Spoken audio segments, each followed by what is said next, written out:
Hello అండి. ఎలా ఉన్నారు? నేనైతే చాలా బాగున్నాను. మరి మీరెలా ఉన్నారు? చూసారా, ఈరోజు నేను ఈ ఫ్రూట్స్ గురించి చెప్పబోతున్నాను. బత్తాయి ఫ్రూట్స్. మేమైతే మరి చీనీ పండ్లు అంటాం. మీరే ఏమంటారు మరి? వీటిని ఏమని పిలుస్తారు? ఖచ్చితంగా కామెంట్ చేయడం మర్చిపోకండి. ఓకేనా? ఒక్కొక్క ఊర్లో ఒక్కొక్క విధంగా పిలుస్తూ ఉంటాము నేమ్స్. సో ఇవి తీసుకోవడం వల్ల అసలు ఏంటి యూజెస్ అంటే, ఈ బత్తాయి పండ్లు తీసుకోవడం వలన మనకి శరీరంలో క్యాన్సర్ కణాలు మనకి పెరగకుండా అడ్డుకుంటాయండి. మరి అలాగే మనము వీంట్లో యాంటీ ఆక్సిడెంట్స్ ఎక్కువ ఉంటాయి. సో వాటి వల్ల మనకి చాలా ఉపయోగాలు ఉంటాయి. మనకి స్కిన్ కొంచెం అలర్జీస్ రాకుండా ఉండాలి అంటే ఇవి తీసుకోవడం వలన చాలా వరకు మనం అలర్జీస్ అన్నీ కూడా కంట్రోల్ చేయవచ్చును. సో క్రమం తప్పకుండా వీటన్నిటిని మనము ప్రతిరోజు మన డైట్లో ఖచ్చితంగా ఫ్రూట్స్ ఉండేటట్లు ఖచ్చితంగా మనము చూసుకోవాలి. అలాగే ఎవరైనా బరువు తగ్గాలి అనుకునే వాళ్ళు ఈ పండ్లను తీసుకోవచ్చు. ఇందులో ఎందుకు బరువు తగ్గుతామో తెలుసా?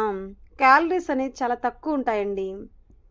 సో క్యాలరీస్ తక్కువగా ఉండడం వలన పీచు పదార్థాలు ఎక్కువ ఉంటాయి. ఎప్పుడైనా క్యాలరీస్ తక్కువ ఉన్న ఫుడ్, పీచు పదార్థం ఎక్కువ ఉన్న ఫుడ్ తీసుకోవడం వలన మనం ఆటోమేటిక్గా బరువు తగ్గవచ్చును. ఓకేనా? సో వీటిని తీసుకోండి. బరువు తగ్గాలనుకున్న వారు ఈ విధంగా తీసుకోవచ్చు.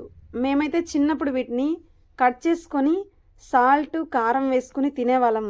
అలా అయితే చాలా టేస్ట్గా ఉంటాయండి. మేమైతే ఎక్కువగా అదే విధంగా తీసుకునే వాళ్ళము.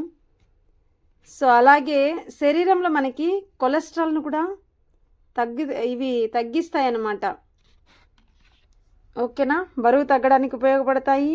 శరీరంలో కొలెస్ట్రాల్ని తగ్గించడానికి. కొలెస్ట్రాల్ తగ్గితే ఆటోమేటిక్గా మన హార్ట్ కూడా చాలా ఆరోగ్యకరంగా ఉంటుంది. వీటిని తీసుకోవడం వల్ల మనకి ఇందులో పీచు పదార్థం ఉంటుంది కదా, వాటిని తీసుకోవడం వల్ల మన టీత్స్ కూడా, మన పండ్లు సమస్యలు కూడా, కొంచెం పంటి సమస్యలు కూడా మనకి తగ్గుతూ వస్తాయి ఫ్రెండ్స్. మరి ఏ విధంగానే తీసుకోవచ్చు. అలాగే ఫ్రూట్ అయినా తీసుకోవచ్చు, లేకపోతే జ్యూస్ అయినా, అది మన ఇష్టం అన్నమాట. మీరు ఏ విధంగానే తీసుకోండి. బట్ ఫ్రూట్ అయితే కంపల్సరీ మనకి మన డైట్లో ప్లాన్ చేసుకుంటూ ఉండాలి.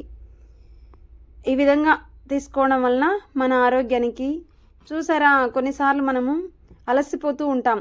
ఎక్కువ సమ్మర్ సీజన్లో మరి డిహైడ్రేషన్ వల్ల అలసిపోతూ ఉంటాం. మన బాడీలో ఉన్న వాటర్ అంతా కూడా వెళ్ళిపోవడం వల్ల మనం చాలా నీరసంగా కనిపిస్తూ ఉంటాము.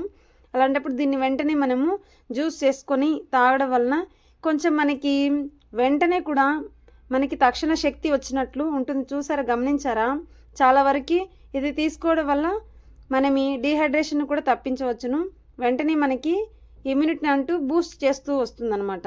ఈ ఫ్రూట్ చాలా చాలా చాలా మంచిది ఫ్రెండ్స్. మరి మలబద్ధకం ఉన్న వాళ్ళు కూడా ఈ ఫ్రూట్ని తీసుకోవచ్చు. ఓకేనా? Thank you for watching.